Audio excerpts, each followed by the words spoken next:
Assalamualaikum warahmatullahi wabarakatuh. Halo teman-temanku semuanya, anak-anakku kelas 4 yang dimuliakan oleh Allah. Alhamdulillah pagi hari ini kita bisa bertemu kembali dalam mata pelajaran pendidikan kemuhammadiyahan.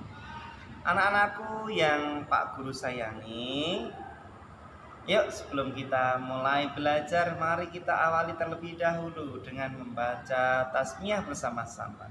Bismillahirrahmanirrahim. Semoga dengan bacaan tasmiyah tadi, belajar kita hari ini diberi kelancaran oleh Allah, diberi keberkahan oleh Allah Subhanahu wa taala. Terima kasih anak-anak. Anak-anakku yang Pak Guru sayangi, pada kesempatan kali ini kita akan belajar melanjutkan materi yang telah kita pelajari sebelumnya. Jika pada pertemuan selanjutnya kita sudah belajar tentang akhlak dan budi pekerti yang mulia dan juga sholat berjamaah, maka pada pertemuan kali ini kita akan belajar tentang sikap hidup Islami pelajar Muhammadiyah. Yang pertama sholat duha, dan yang kedua adalah membaca dan menghafal Al-Quran. Baik anak-anakku yang Pak Guru sayangi, jadi sebagai pelajar Muhammadiyah, warga Muhammadiyah, kita itu harus bisa memberi contoh yang baik, uswatun hasanah, contoh yang baik, Oh, ternyata warga Muhammadiyah itu baik, ramah, dan kebiasaan-kebiasaan hidupnya juga baik, yaitu kebiasaan hidup Islami yang diajarkan oleh Rasulullah. Salah satu contohnya adalah sholat duha.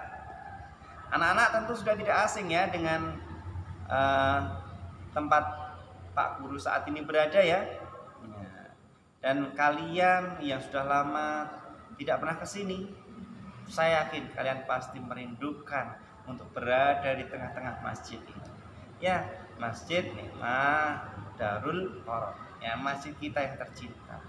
Tempat di mana biasanya kita bersama-sama melaksanakan sholat duha berjamaah, sebagai kita tempat untuk berlatih membiasakan diri melaksanakan sholat duha. Nah, anak-anakku yang Pak Guru sayangi, apa itu sholat duha? Nah, sholat duha adalah salah satu sholat sunnah yang diajarkan oleh Nabi Muhammad SAW. Nah, mengapa sholat duha yang Nabi ajarkan ini oleh sekolah-sekolah Muhammadiyah digencarkan, dibiasakan di sekolah-sekolah Muhammadiyah. Nah, ini untuk melatih kita semuanya untuk bisa menghidupkan, mendirikan ajaran-ajaran Rasulullah Shallallahu Alaihi Wasallam. Nah, ini sholat duha. Dengan sholat duha kita berarti sudah mengikuti ajaran Nabi Muhammad Shallallahu Alaihi Wasallam. Nah, jadi teman-teman semuanya, sholat duha ini kita lakukan mulai dari pukul 7 sampai 11 siang, biasa di sekolah. Nah, sekali lagi, jadi kenapa kita melaksanakan sholat duha, yaitu untuk mendirikan ajaran-ajaran Rasulullah Sallallahu Alaihi Wasallam. Kemudian anak-anakku semuanya, mengapa kita harus ikut Nabi Muhammad? Ya, karena ajaran Nabi Muhammad, Muhammadiyah saja artinya pengikut Nabi Muhammad. Sebagai pengikut, kita harus melaksanakan juga apa yang beliau ajarkan. Jangan malah ditinggalkan. Nah, anak-anak semuanya, adapun kebiasaan hidup Islami yang kedua, yaitu membaca dan menghafalkan Al-Quran. Nah, ini yang membuat Pak Guru salah satunya merasa sangat sedih sekali. Anak-anakku zaman sekarang, pelajar-pelajar zaman sekarang lebih betah melihat status WhatsApp, Facebook, melihat video yang kadang tidak jelas ya. Video tidak jelas artinya apa? Malah bahkan cenderung video itu video yang tidak bagus, video membuka aurat, kelihatan auratnya, malah kita betah menontonnya. Astagfirullahaladzim. Tapi membaca Al-Quran 5 menit saja kadang berat. Nah, ini tantangan anak semua ya. Padahal ini sudah seharusnya menjadi kebiasaan hidup Islami bagi pelajar Muhammadiyah, membaca Al-Quran dan menghafalkannya. Di sekolah kita saja diajarkan toh, ketika sebelum kita mulai pelajaran, Pak guru-guru, ustadz-ustadzah di sekolah kita itu menuntun kita, membimbing kita untuk menghafal Al-Quran dan membaca Al-Quran. Nah, jadi ya teman-teman, ya kalau bisa lah, mari kita belajar. Kita harus bisa belajar untuk mengedepankan, mengutamakan Al-Quran ya, ketimbang sosial media. Ya kadang-kadang setan juga masuk ke HP kita, ke gadget kita, sehingga membuat kita lupa dengan Al-Quran, meninggalkan Al-Quran. Nah, itu tantangan kita ya, tantangan kita semua. Nah, kenapa kita harus membaca dan menghafalkan Al-Quran? Kok bukan yang lain? Nah, karena dengan membaca dan menghafal Al-Quran, kita akan mendapat banyak sekali kebaikan. Bahkan dalam satu hadis diriwayatkan Rasulullah Shallallahu Alaihi Wasallam bersabda, barang siapa membaca satu huruf dari Al-Quran, maka baginya satu pahala, dan dari satu pahala diganjar 10 kali lipat. Bagaimana ini? Bagaimana Allah tidak maha pemurah? Membaca satu huruf dari Al-Quran diganjar satu pahala, dan dari satu pahala itu kita diberi lagi 10 kali lipatnya. Jadi Masya Allah, kita nggak bisa menghitung. Nikmat dari Allah itu sangat banyak sekali dan luar biasa. Maka jangan disia-siakan anak-anak, jangan dilewatkan untuk selalu belajar membaca dan menghafal Al-Quran.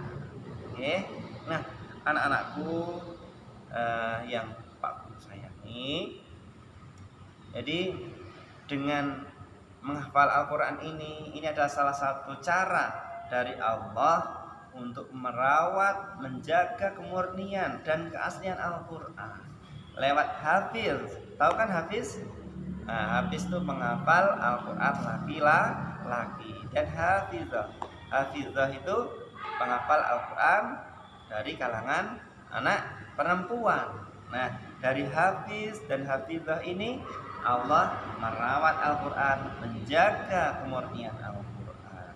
Nah, bahkan dengan menghafal Al-Quran, nantinya anak-anak yang menghafal Al-Quran itu diberi keistimewaan untuk dapat memberikan mahkota kepada orang tuanya kelak di hari akhir nanti.